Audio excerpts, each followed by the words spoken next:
Congresswoman Debbie Wasserman-Schultz came here requesting to see 3 men that have been detained at the facility, which according to her, they signed a document authorizing her to talk to them.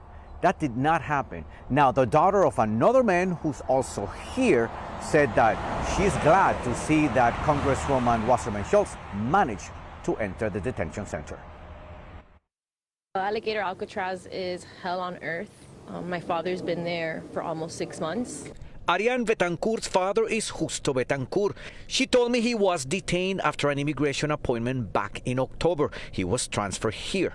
Her dad is not one of the detainees Democratic Representative Debbie Wasserman-Schultz asked to see on Thursday, but Betancourt says her father is subject to unacceptable conditions.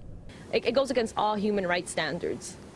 And on top of that, they're displacing the animals in the Everglades, they're contaminating the water. Thursday morning, Wasserman-Schultz made an unannounced visit to the Everglades Detention Center. After coming out of the facility, she said she asked who decides who is a criminal and why. When the state folks who run this facility checked with ICE on the premises, they refused to talk to me.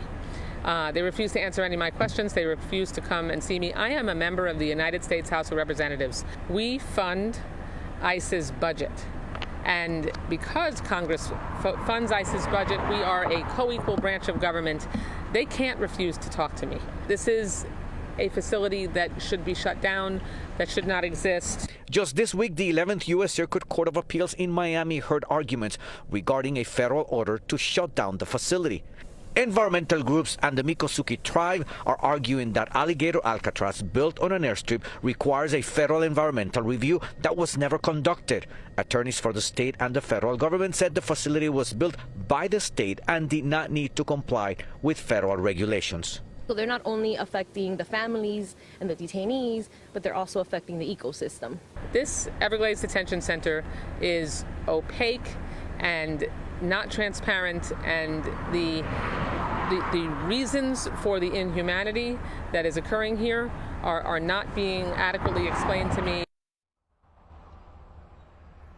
And we reach out to the Florida agency that runs the facility as well as ICE for a response to the allegations made by the Florida legislator. We are still waiting for a response from the state. Now, we did hear from the spokesperson from ICE. He acknowledged receiving our inquiry, but he said that he will need more time to respond. We are live in front of Alligator Alcatraz. Ivan Taylor, CBS News, Miami.